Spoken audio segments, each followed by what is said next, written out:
Buenas tardes, buenas noches, buenos días, queridos alumnos de Kabbalah Mashiach. Vamos a reanudar la clase sobre las meditaciones en la Torá. Hoy martes 24 de noviembre de 2020. Va a ser la clase número 7 en la Fundación Yehiel Foundation.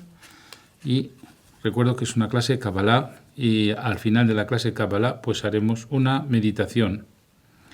Un recordatorio, y es que debido al confinamiento que nos han impuesto en Madrid del 4 al 14 de diciembre, pues nos vemos obligados a aplazar nuestra conferencia al domingo 20 de diciembre a las 15:30 hora de Madrid, y no hay ningún problema, o sea que la gente que esté inscrita pues que se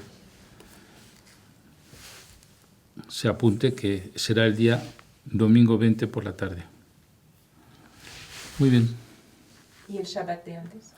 Y el Shabbat de antes, que será el 18 y 19, pues haremos el Shabbatón con los presenciales. Bueno, pues recuerdo que el tema va a ser la Kabbalah del guía espiritual, va a ser algo muy, muy, muy interesante.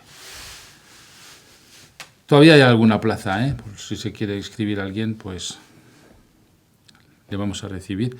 Y también deciros que aquí la norma del aeropuerto de Madrid es que el que quiera viajar puede, incluso de Estados Unidos, pero tiene que tener un PCR hecho con una antigüedad máxima de 48 horas. Tiene que ser un PCR reciente. Pueden preguntar también a la hora de embarcar, pero en fin, es lo que hemos oído hoy en las noticias. Muy bien, pues iniciamos la clase número 7. Si queréis hacer preguntas, los alumnos expresenciales que tengo en pantalla, estoy abierto, y los alumnos internautas también estoy abierto a preguntas antes de iniciar la clase sobre las meditaciones en la Torá. Sí, hay varias preguntas de internautas. Buenos días, me gustaría si me puede responder esta pregunta. ¿Cómo se saca totalmente el miedo de manera que el subconsciente o inconsciente tampoco nos meta miedo? Muchas gracias, maestro. Parece un chiste.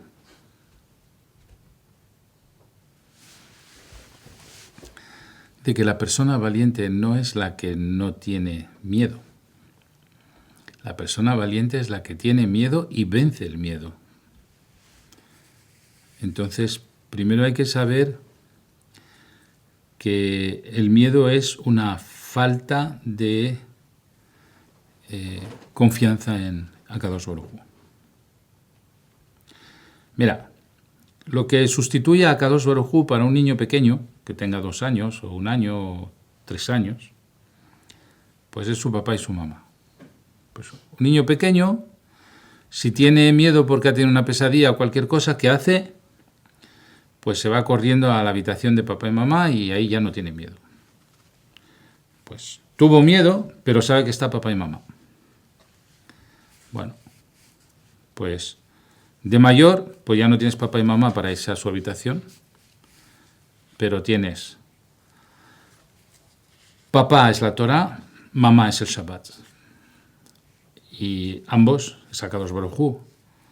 Entonces, bueno, pues en vez de ir a la habitación de papá y mamá, me voy a la Torá y me despierto por la mañana para estudiar, y sé que cuando estudio el Zohar HaKadosh antes de que salga el sol, pues durante todo el día voy a tener un hilo de protección, como hemos enseñado, y ya sabemos que el que cuida el Shabbat nos cuida. Más todo lo que he enseñado para protegernos, los 4 ángeles, el Lo Irara Keteimadi, todas las segulot, todos los salmos, los nombres de Dios, tenéis un arsenal que de verdad, el que tiene miedo en su subconsciente es que no ha estudiado. Pero si habéis estudiado, tenéis un nuevo papá y mamá de mayor para vencer el miedo.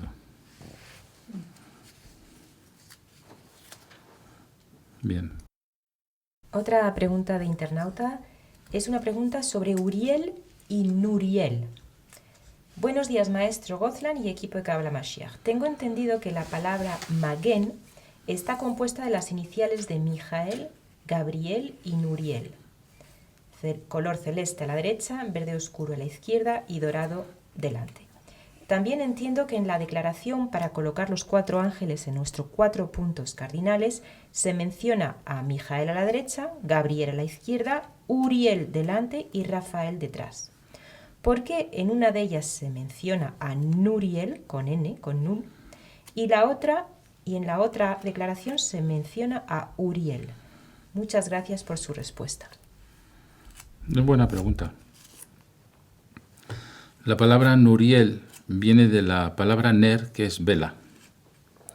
Y la palabra Uriel viene de la palabra or, que es luz. ¿Sabéis lo que pasa cuando saltan los plomos en una casa? Se enciende una vela para tener luz. Luego Nuriel alumbra Uriel. Así que Nuriel es nuestra vela y Uriel es la luz que da la vela. O sea, ambos trabajan juntos. Ya está. Otra pregunta de internauta. ¿Qué es la atención? ¿Hay alguna diferencia entre quiénes somos y dónde ponemos nuestra atención? Yo lo que sé es que, aunque no sepamos atender bien, como te pongas a estudiar los secretos de la Torá y salte un secreto de esos que te hace palpitar el corazón, créeme que eso sí te va a llamar la atención, te va a centrar como un matemático que busca una fórmula y que todavía no la ha resuelto y que está absorto en la fórmula y se le está quemando la comida en el horno porque se ha olvidado de que tiene comida en el horno porque su atención está centrada en su fórmula matemática. Eso es lo que nos pasa cuando estudiamos los secretos del cielo. La verdadera atención solo es válida cuando descubrimos Hirushim, o sea, cosas nuevas de la Torá. Créeme, eso es atención. Otra pregunta de internauta. Si las almas se reencarnan, ¿por qué se reza por ellas cada año el mismo día de su muerte, es decir, en su Najalá? Bueno, hay que saber una cosa. Nosotros, cuando nacemos, nos hemos asociado con un cuerpo. Ese cuerpo ha sido nuestro compañero de viaje durante toda la vida. Y cuando nos desenfundamos de ese cuerpo, se llama eso la muerte, pues nos entra una tristeza como alma de este compañero de viaje que nos ha acompañado pues, en todos los momentos de nuestra vida. Entonces el alma visita el cuerpo que fue su compañero de viaje cada año, que es cuando el alma tiene permiso para venir a visitar su cuerpo. En ese cuerpo ha quedado una chispa de luz grabada en el hueso luz. Y aunque te hayas reencarnado 1000 veces, el alma siempre viene a visitar esa chispa de luz que está en el hueso luz. Y que fue su compañero de viaje y que ha dejado grabado todas las experiencias de una vida. Más. Quería preguntar, es una pregunta de internauta también. ¿Puedes repetir cuál era la equivalencia que había entre los tefilín del hombre y la yema de huevo sobre el pan de Shabbat para la mujer? ¿Puedes explicar por qué es la yema de huevo? Gracias. Bueno, las energías lunares, y sabemos que las energías lunares tienen un efecto sobre todo lo que es líquido. Sabemos que estamos hechos de 72% de líquido, así que somos muy sensibles a las radiaciones lunares. Y sabemos también que la frente representa la media luna. Aquí. Es como una media luna. Y nosotros, cuando las energías lunares no son agradables o no son buenas, nos ponemos los tefilín para invertir o revertir la radiación lunar. Pero la luna tiene también una virtud, y es que refleja la luz del sol. Y la luz del sol se refleja simbólicamente en el pan de Shabbat, en la jalá de Shabbat, cuando ponemos la yema de huevo sobre el pan de Shabbat, que actúa igual que nuestra frente. O sea, nosotros en la frente ponemos un pergamino para revertir las radiaciones lunares incómodas o inconfortables. Y también, como el pan tiene levadura, cosa que quitamos en Pesaj, y la levadura también tiene un efecto negativo, que está asociado con las radiaciones negativas de la luna, nosotros ponemos la luz del sol, que representa la conciencia, por encima de la imaginación, la ponemos sobre el pan para revertir el efecto de la levadura en el pan. Así que, tanto la frente donde ponemos los tefilín como el huevo que ponemos sobre la jalá, ambos representan la intención de revertir los efectos lunares. ¿Vale? Está muy detallado, pero más. Hay bastantes preguntas hoy de internautas. Una pregunta bastante peculiar. Dice, ¿cuál es el significado espiritual de los lunares? Y si esto tiene un significado, ¿en qué zona del cuerpo está? Y si se puede quitar o no quitar, ¿se deben quemar o al contrario se deben dejar? ¿Cómo están? Gracias. Bueno, hay que saber que la piel es pergamino. Y ya he explicado en cantidad de clases que el pergamino absorbe la energía pensamiento. Y también he explicado en cantidad de clases que la energía pensamiento está bombardeada desde la bóveda celeste, todos los astros y las estrellas sobre la piel. La piel es un mapa de absorción de pensamiento cósmico. También es un mapa de absorción del pensamiento de nuestro entorno. Por eso también el Talmud dice, cuidado con quien te codeas. Y no te codees con gente tóxica. ¿Por qué? Porque ese pensamiento va a ser absorbido por tu piel. Entonces, los lunares son códigos de absorción de pensamiento.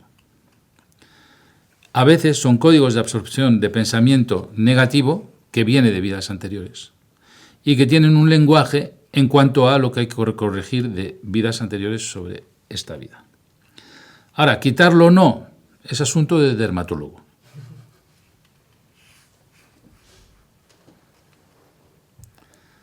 Más. Me paras cuando quieras. Sí, sí. Otra pregunta. Tengo entendido que los nombres de Dios ocultos en una oración componen una especie de receta, entre comillas, con un determinado efecto. Siendo así, ¿podríamos nosotros componer una receta para ayudar a una persona aquejada por una situación inconfortable? Por ejemplo, si deseo ayudar a una persona que suele caer en estrés o depresión debido a sus temores por eventos pasados, por el futuro o por tendencia a tener pensamientos pesimistas, ¿bastaría con combinar los nombres de Dios asociados a estos males para lograr el efecto esperado? ¿O es necesario tener conocimiento adicional para saber cómo combinar los nombres? Muchas gracias por su respuesta. Bueno, la pregunta va a ser un poco cómica. Va a ser muy cómica. ¿Os habrá pasado de ir a un restaurante y pedís una comida del menú con una receta exacta? Y vas a otro restaurante, pedís del mismo menú la misma comida con la misma receta exacta, pero no sabe igual. Por ejemplo, la tarta de manzana de mi abuela no es la misma que la tarta de manzana de tu abuela, aunque tenga la misma receta. ¿Qué es lo que cambia? Lo que cambia es quién la ha hecho. Entonces esto no es una fórmula que yo te doy los nombres de Dios, tú meditas el nombre de Dios y tienes el efecto, no. Tú puedes meditar un nombre de Dios y no tener efecto. Y otra persona que tiene un mérito especial, o porque estudia mucho, o porque enseña mucho, o porque ha hecho muchas tzedakah, hace la misma fórmula y tiene efecto. Esto es como las recetas de cocina. El punto lo pone la intención del cocinero. Entonces, hay tzadikim que todo lo que sale de su boca funciona. Y otros que todo lo que sale de su boca, aunque sean las mismas palabras, pues no funciona. ¿Por qué? Porque el alma que lo vehicula no es la misma. El recipiente de energía no es la misma. Y la energía que hay en sus palabras no es la misma. Así que esto no es que aprietas un botón y ya está. Sí, puedes combinar los nombres de Dios para quitar el miedo a alguien. Ahora, que te funcione. Cada uno le funciona de acuerdo con el tamaño de su alma. Acordaros de lo de los cocineros. Sí, pregunta. Y para añadir algo a esta pregunta es que existe ya en los salmos, es decir, que cada salmo ya tiene su receta propia, es decir, que puede encontrar en los salmos del rey David la contestación a su problema. Pero no quiere decir que te funcione, porque lo que te va a funcionar es el mérito del que lo hace. Por supuesto hay que aprender cómo se hace, pero el mérito del que lo hace es el que va a definir que funcione o no.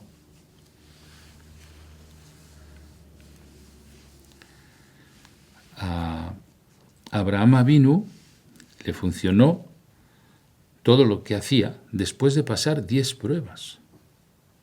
Hasta que no pasó las 10 pruebas, y la última fue muy dura, que era la atadura de Isaac, el sacrificio de Isaac, pues Dios no le dio ese poder tan grande de ser el padre de todo el monoteísmo mundial. Hay que pasar pruebas y merecerlo. O sea que se pueden dar recetas, pero también hay que tener elevación de conciencia. Una pregunta que ha venido muchas veces dice, ¿cuál es la diferencia entre alma y espíritu? La verdad, me lo han explicado 2 o 3 veces, pero lo siento, no he podido entenderlo. Bueno, el alma es femenina y el espíritu es masculino. Entonces el espíritu llena el alma. El espíritu es el shefa, es dicen que hay un contenedor y un contenido, ¿verdad? Pues el alma es un contenedor y el espíritu es un contenido. Igual que el vaso, ¿no? Diríamos que el alma es el vaso y el agua es el espíritu. Uno es femenino y otro es masculino. Baruch atah Olam Shakon Yavru. Amén. ¿Y eso funciona a los 5 niveles del alma? Es decir, ¿hay un contenedor y un contenido? Hay un contenedor y un contenido según también el tamaño de tu alma.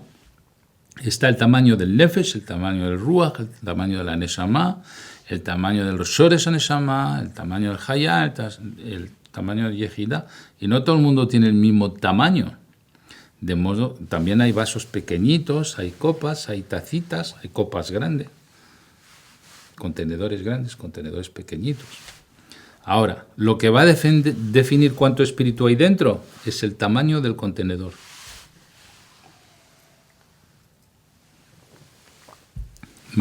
Una más. Una pregunta sobre Adán y Javá. Dice, si no existía el mal antes de que Adán y Javá comieran del fruto del árbol del bien y del mal, del conocimiento del bien y del mal, ¿de dónde la serpiente sabía que hacerles caer impediría entrar en el Shabbat?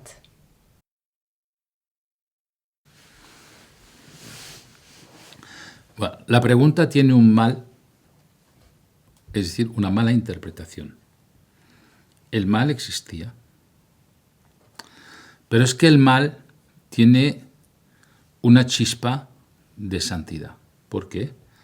Porque todo lo que crea el Creador tiene santidad. Así que incluso el mal tiene una chispa de santidad. Luego, que diga que no existía el mal en el jardín del Edén, sí existía la serpiente. Y sí que es el mal, pero sí que tiene una chispa de santidad, razón por la cual estaba en el jardín del Edén. Entonces, en la pregunta ya hay un defecto de pregunta. Ahora, ¿en qué consistió el mal? En una exageración. Porque la mentira no es solo decir algo en contra de la verdad, es añadir, restar o exagerar. ¿Qué le dijo la serpiente a Java? Le dijo, ¿qué le había dicho el Creador a Adán? Que no comiera que no comiera de ningún árbol, excepto el árbol de la vida. ¿Y no era así? Podía comer de todos los árboles menos de ese. ¿Y qué le dijo? Que si comía del árbol del conocimiento del bien y del mal, sería como Dios. ¿Era verdad o no era verdad? Da igual. Estaba diciendo una cosa que iba en contra de una orden divina. Es decir, que lo que hizo la serpiente fue engañar. El mal siempre trabaja con un engaño y siempre añade algo bueno para colar algo malo. Eso es lo que hace, así es como se comporta. Ahora, ¿qué chispa de santidad tenía? Pues porque todo lo que el Creador ha creado tiene una chispa de santidad. Ahora, ¿en qué consistía el mal? El mal consistía en que no sería malo si te esperas a tener la fuerza que te da el Shabbat para codearte con el mal, en cuyo caso el mal ya no te hace ningún daño. Pero ¿por qué no esperaron a que entrara el Shabbat? No por la serpiente, no. Por el defecto de la precipitación. Y muchas veces por culpa de la precipitación se cometen muy, muy graves errores.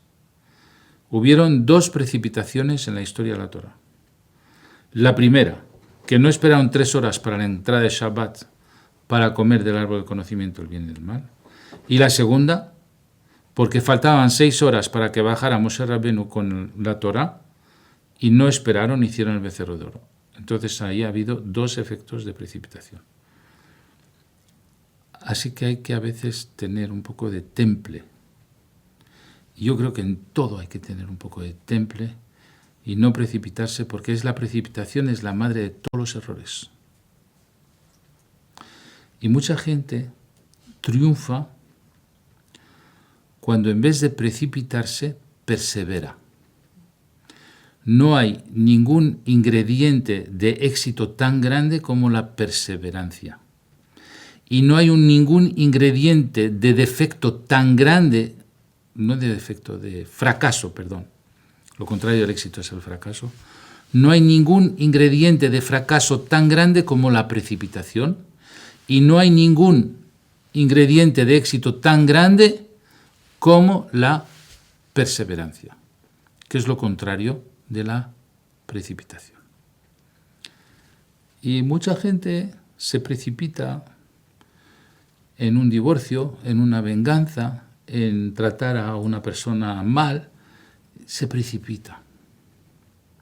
No sabe aguantar un poquito y contar hasta 10 o hasta que pase una mala influencia cósmica y luego ya todo vuelve a lo normal.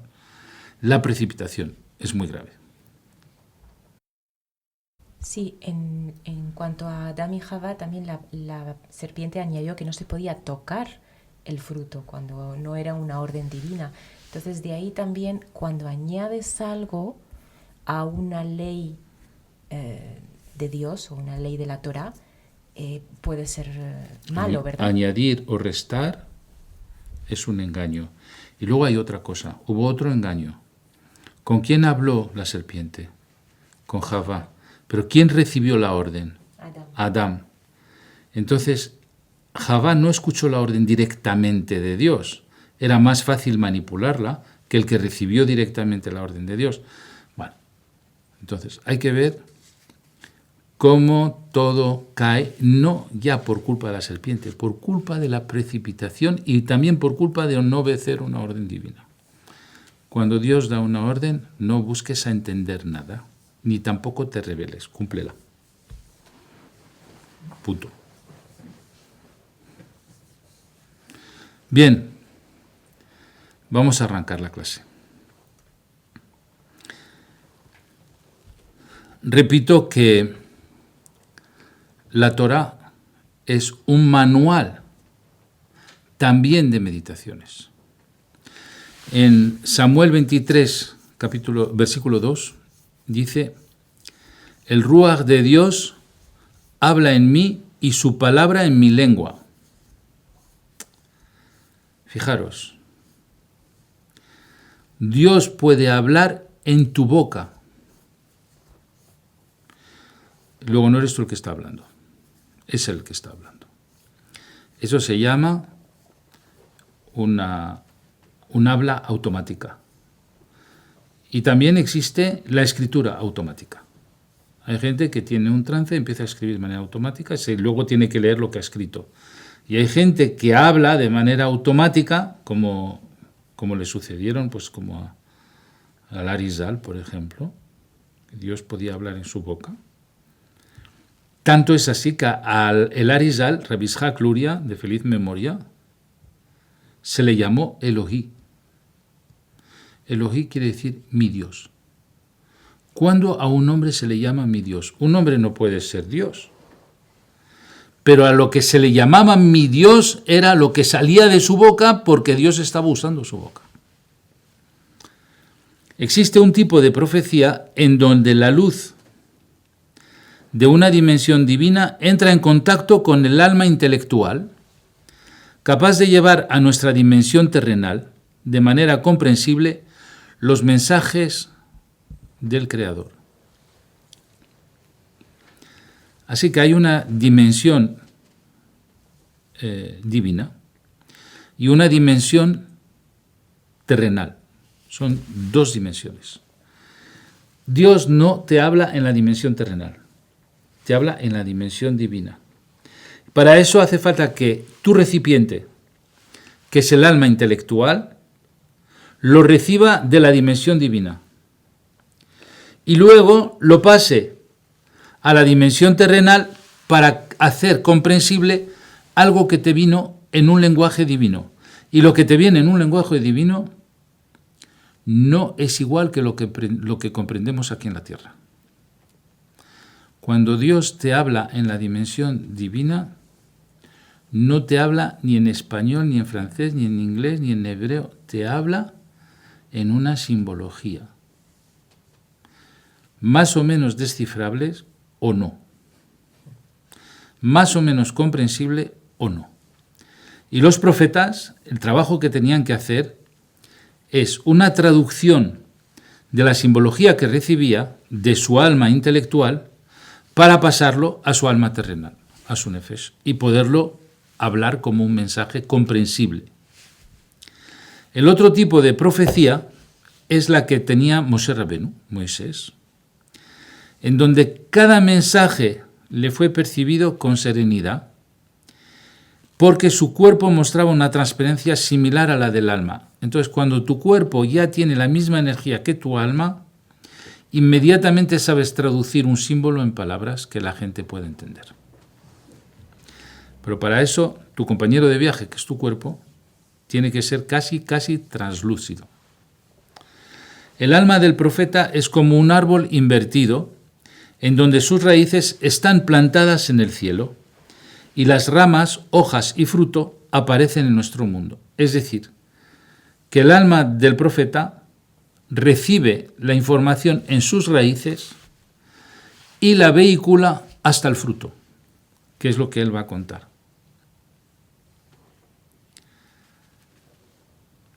Los secretos concedidos del mundo divino son tan poderosos como profundas son las raíces del alma del profeta, es decir, depende mucho del tamaño del alma del profeta, o sea, de su recipiente, para determinar la profundidad del secreto que va a recibir. Un alma de recipiente pequeño recibe un secreto no muy profundo, pero si el alma es muy grande, la profundidad del secreto será enorme.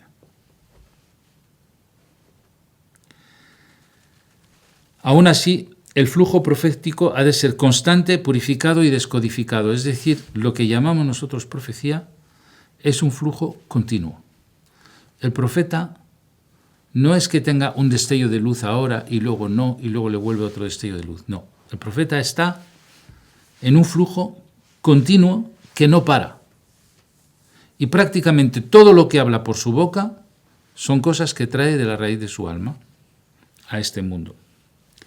Lo increíble es que los profetas de la Torá jamás se equivocaron. El deseo irrefrenable que experimenta el profeta de conectar con las raíces de su alma se transforma en una fuente de transmisión de secretos que importa desde los mundos divinos a este mundo. O sea que hay una importación. Va a buscar a la fuente unos secretos que no son de este mundo y los trae por la vía de una importación, los importa del otro mundo a este mundo. Y eso se ve muy poco hoy en día. Así que hemos visto que el árbol tiene rama, tronco y raíz. Y son niveles de acercamiento a la realidad profética. Esos 3 niveles se manifiestan como sigue. Primero recibe el profeta un concepto. En hebreo se llama muskal. Después, el alma iluminada del profeta empieza a darle forma a ese concepto. Eso se llama maskil. Y luego el proceso de iluminación se transforma en un pensamiento entendible en este mundo y eso se llama askala. Luego la Torá tiene esa explicación. Pasamos de muskal a maskil a askala, es decir, de concepto a iluminación y luego a un pensamiento entendible. El que agarra una rama del árbol y la sacude con todas sus fuerzas hace que todo el árbol se estremezca.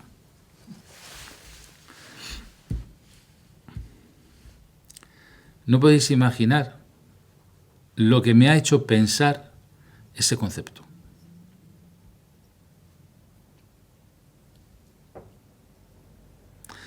Antes hablábamos de atención.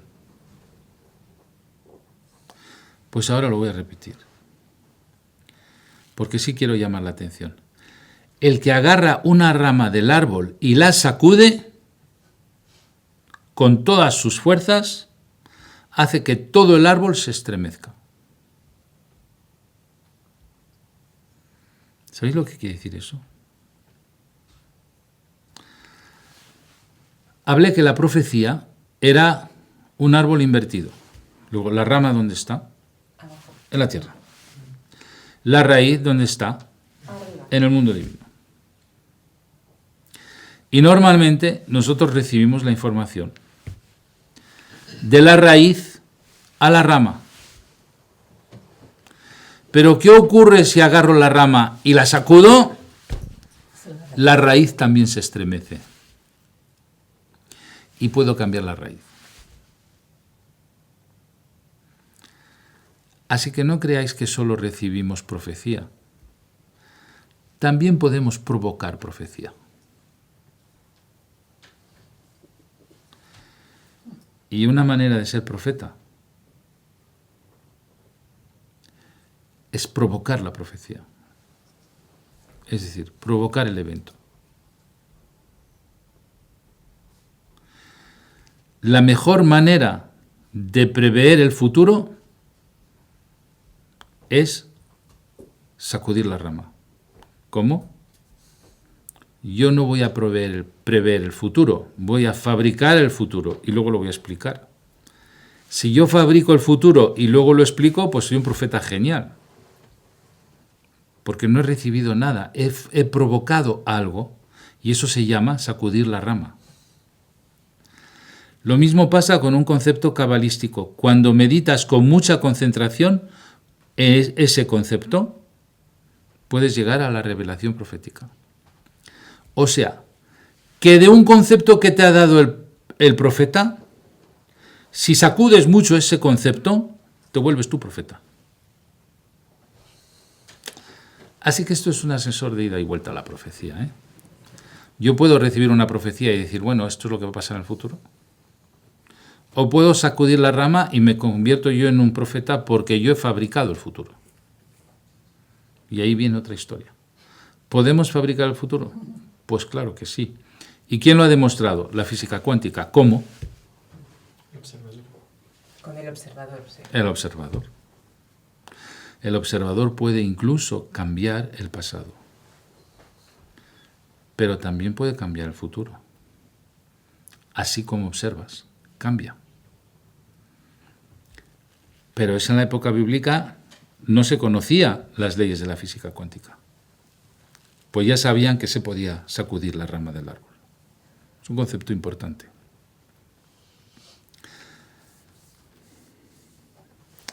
Aquí hay otro concepto que es terrible, terrible, terrible, terrible. El cuerpo humano y el universo se componen de la misma sustancia de los elementos. ¿Sí? A ver, ¿cómo se explica eso? Mi hígado está ligado con Júpiter. Mi estómago con la luna. Mis pulmones con esto, mi cerebro con lo otro, mis ojos con esto, mis orejas con lo otro. Cada nervio, cada tendón, cada músculo tiene su correspondencia. Y está ligado por un link invisible, con astros y planetas y estrellas. El cuerpo humano y el universo se componen de la misma sustancia de los elementos. Luego fijaros, una geometría astral, es decir, un posicionamiento astral, va a enviar una radiación a la Tierra. Por ejemplo, el 15 de Nisan, que es cuando nosotros hacemos la Haggadah de Pesaj, pues recibimos una radiación astral, el 15 de Nisan. Bueno, todo nuestro calendario está montado sobre radiaciones astrales. ¿Qué quiere decir? Que los astros se posicionan para enviar una radiación a la Tierra. Pero fijaros, el cuerpo humano y el universo se componen de la misma sustancia. Luego yo puedo posicionar mis órganos y mis conexiones entre órganos y entre el corazón. El corazón está ligado con el sol, por ejemplo. Entonces, si yo conecto el corazón con el hígado y con el cerebro, cosas que hacemos cuando meditamos, y encima le pongo el poder de las letras hebreas, ¿qué ha ocurrido? Pues yo soy un microuniverso que genera una radiación. Igual que el universo me ha mandado una radiación, yo también puedo generar una radiación porque estamos hechos de la misma esencia. Luego yo soy un universo entero. Y si el universo puede crear eventos en la Tierra, yo puedo crear eventos en la Tierra porque estoy compuesto de la misma esencia. Simplemente tengo que crear las conexiones en mi interior, la misma que habría en una carta astral.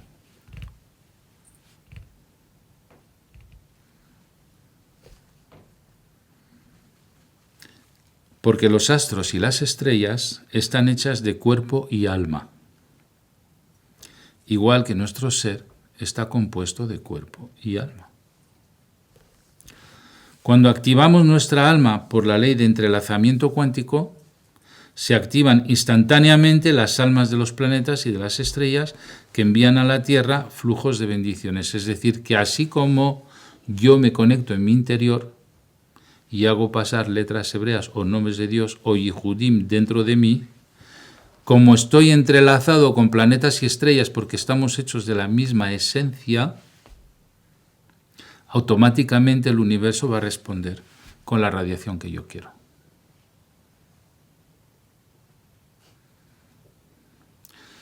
El ser humano es muy sensible al impacto de las palabras de otro ser humano. Y si no, tenéis que estudiar las leyes del vendedor. O de la política. O de la política, es un vendedor de ideas. O de filosofías, o de, yo qué sé, de ideologías. O de religiones. Y mucha gente que tiene poder son grandes parlamentarios. Es decir, dominan mucho la palabra. Los abogados son grandes parlamentarios y pueden influenciar a un juez por cómo hablan. Pero a nivel superior es la meditación de nombres de Dios con la conexión que hay dentro de nuestro microuniverso que somos nosotros. Eso tiene todavía más fuerza. Se llama una veraja. Un tzadik que hace una veraja se transforma en un microuniverso que envía una radiación a una persona. Así que igual que el universo envía una radiación, el tzadik puede enviar una radiación. Es un microuniverso, impacta el microuniverso de la persona que viene a consultarle. Cuando activamos los defectos de nuestras klipot, al revés, si somos gente que tiene muchos defectos, activamos los cuerpos de los planetas y estrellas que envíen flujos de maldición a la humanidad en vez de flujos de bendición. ¿Por qué? Porque en vez de conectar cosas armoniosas dentro de nuestro microuniverso, estamos conectando cosas inconfortables dentro de nuestro, o inarmónico. Está lo armónico y lo... ¿Cómo se llama cuando es inarmónico? Cacofónico. No. En la música, ¿cómo se llama? Cuando algo no es armónico. Disonante. Disonante. No, cuando suena una persona que toca una nota falsa, como... Desafina. Desafina o Bueno, discordo. No. lo contrario de armónico. Me va a venir la palabra. Por eso es vital dedicarse a glorificar a Kadosh Baruj Hu, estudiando secretos del Zohar, para provocar que lleguen bendiciones a los humanos, porque entonces todo lo que vamos a emitir como radiación será armónico. Lo contrario es el caos. No existe caos en las partituras musicales. Desarmónico. No. Yo diría inarmónico, pero no sé si existe esa palabra. Bien, la ascensión espiritual tiene que pasar por diferentes etapas. Son como peldaños de una escalera meditativa. La primera etapa se llama Kavana, es decir, dirigir un pensamiento. Kavana viene de la palabra kivun, que es dirigir. Es como un auto o un coche, lo diriges a una autopista. No está en la autopista, pero ya está en esa dirección. La segunda etapa meditativa de esta escalera de meditación se llama Shemot, utilizar nombres de Dios. Ahí estamos en la autopista. Y la tercera etapa en la meditación ya se llama Yehudim, que es combinación de nombres de Dios. Ahí ya estamos apretando el acelerador. O sea que nos dirigimos a la autopista, etapa 1, Kavana. Nos metemos en la autopista, etapa 2, Shemot. Y ya le damos al pedal de aceleración, para velocidad de crucero, y ya estamos en un algoritmo que se llama Yehudim. Son algoritmos espirituales que activan fuerzas de bendición en el universo, y esas fuerzas de bendición se proyectan en la tierra.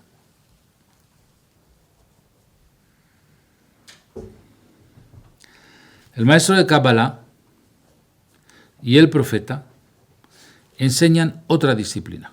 Vamos a ver qué es. Consiste en oraciones y repeticiones de nombres divinos murmurados una y otra vez al oído de los ángeles, hasta conseguir que éstos nos abran las puertas de las dimensiones superiores, en donde se revelan los secretos del Olam Abba, es decir, de las universidades celestes. Y así es como se asciende del Olam Asiyá al Olam Atzilut, es decir, desde el mundo de abajo al mundo de arriba. ¿De qué estoy hablando? En un lenguaje profano diríamos que es un mantra repetido. Pues muchas veces, para acceder a meditaciones superiores, hay que repetir 15 veces la Shema. Shema Israel Hashem Elokeinu Hashem Echad. Shema Israel Hashem Elokeinu Hashem Echad. Shema Israel Hashem Elokeinu Hashem Echad. Hasta 15 veces. ¿Qué estás haciendo? Te estás atando un ángel. Le estás atando. Y en ese momento el ángel que se ve atado por esa frase repetitiva que lleva nombres de Dios, de manera repetitiva,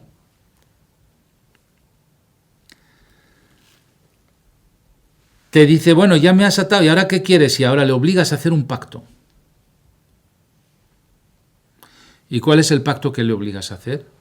Que te abra las puertas de las universidades celestes. Le obligas, le has atado con la repetición continua de una frase de la Torah que tiene nombres de Dios para atar un ángel.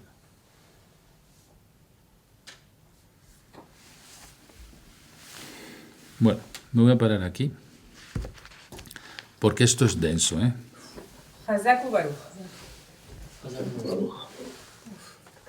Es muy bonito. Son cosas nuevas, pero está en la Torah. Muy bien. ¿Preguntas? Sí, yo estoy abierto a preguntas, ¿cómo no? Adelante, a ver, los presenciales, o los que fueron presenciales. ¿Tenéis preguntas? Porque os habéis quedado muy callados, ¿eh? A ver, Isabel, te escucho. Habla.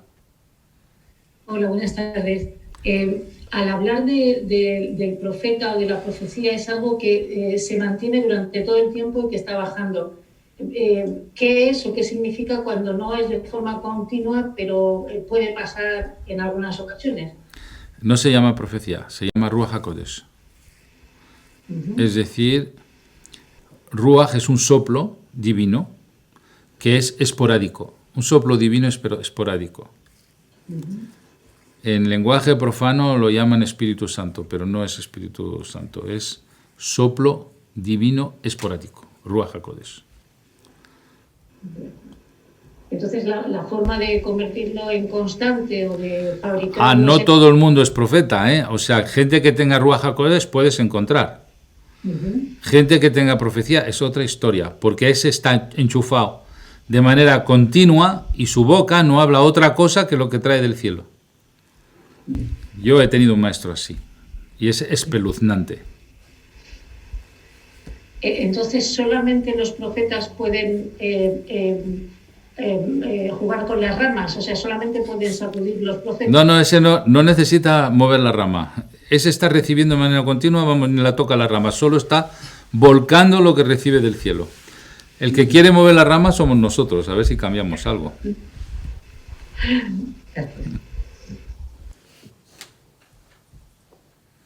Muy bien, ¿más preguntas? Bien, internautas, ¿preguntas? ¿No? Muy bien, pues hacemos una pausa. Este nombre, Havavkuf, sirve para dar santidad a la sexualidad. Como hay tanto Sodoma y Gomorra en este mundo, que ha generado tanta fisura, nosotros vamos a meditar la inversa. Vamos a meditar la santidad en la sexualidad. Y eso va a cerrar muchas fisuras de lo que hacen los de Sodoma y Gomorra.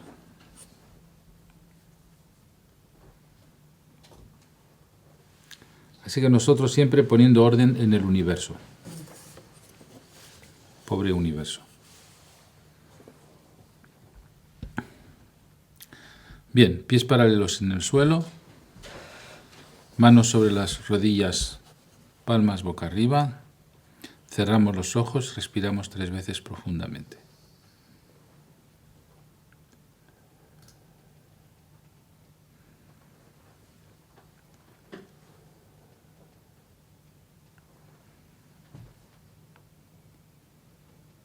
Nos vemos dentro de una estrella de David, de color oro. Enfrente de nosotros hay otra estrella de David de color oro que actúa de pantalla.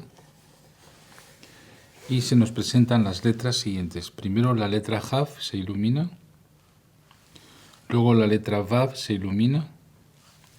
Luego la letra Kuf se ilumina.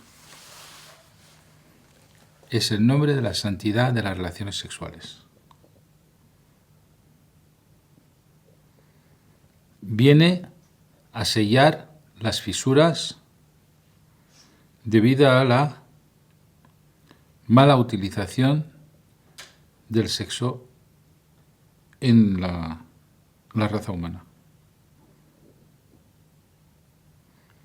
Iluminamos la Jaf, iluminamos la Vav, iluminamos la Kuf. Formamos ahora una sola llama central.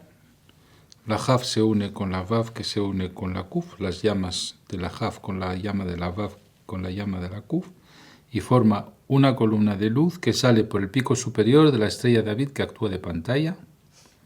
Es atraída por el pico superior de la estrella de David donde estamos hospedados y se va a llenar nuestro cerebro de esta luz. Baja al corazón, se ilumina el corazón. Baja al hígado, se ilumina el hígado. Sube al corazón, sube al cerebro. Baja al corazón, sube al cerebro. Corazón, cerebro, corazón, cerebro, corazón, cerebro, corazón, cerebro. Expulsamos esta luz por nuestro cráneo. Y esta luz sube, sube, sube, sube. Engloba todo el planeta Tierra. Y ahora se forma como una nube de luz que forma una piel de luz englobando toda la Tierra.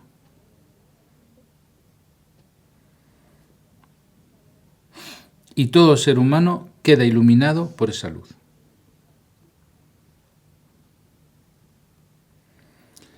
Ahora baja Metatron, Sandalfón y Mashiach y tiene una conversación con cada uno de vosotros de manera libre.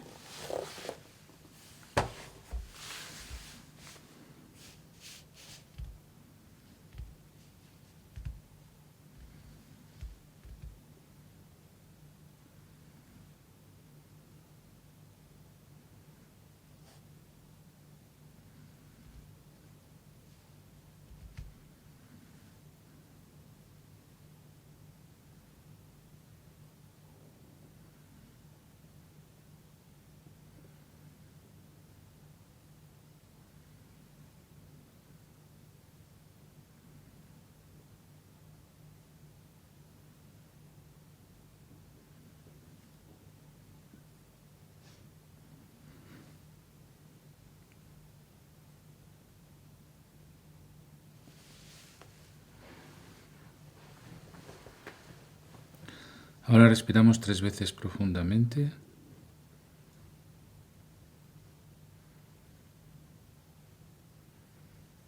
Y abrimos los ojos.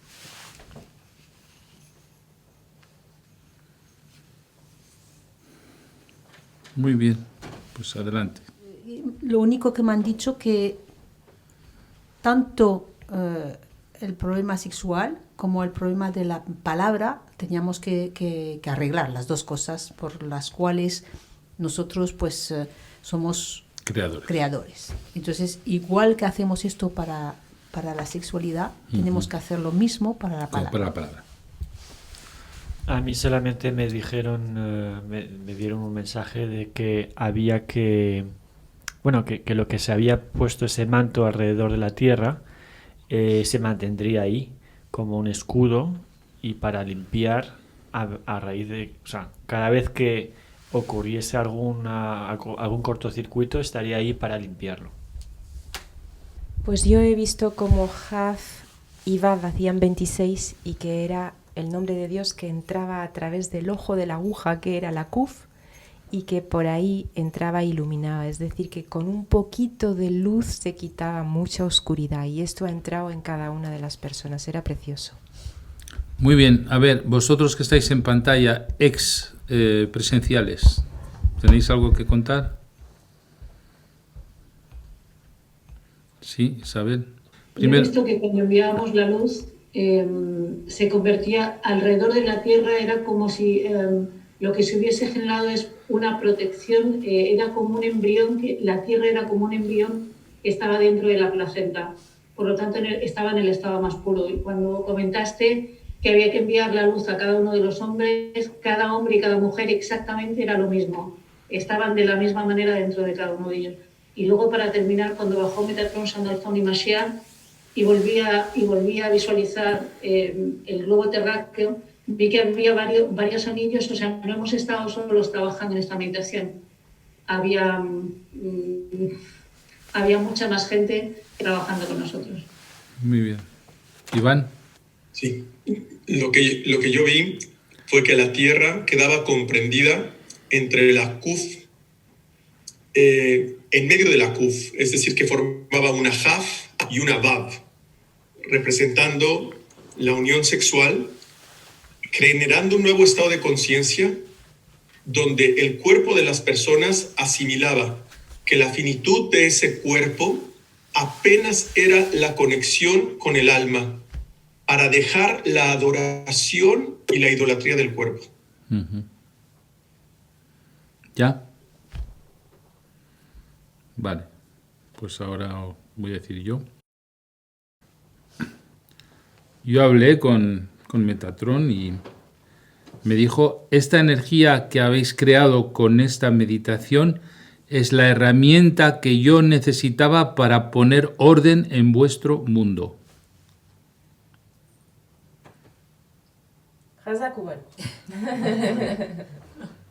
Ojalá que así sea. Amén, amén, ve amén.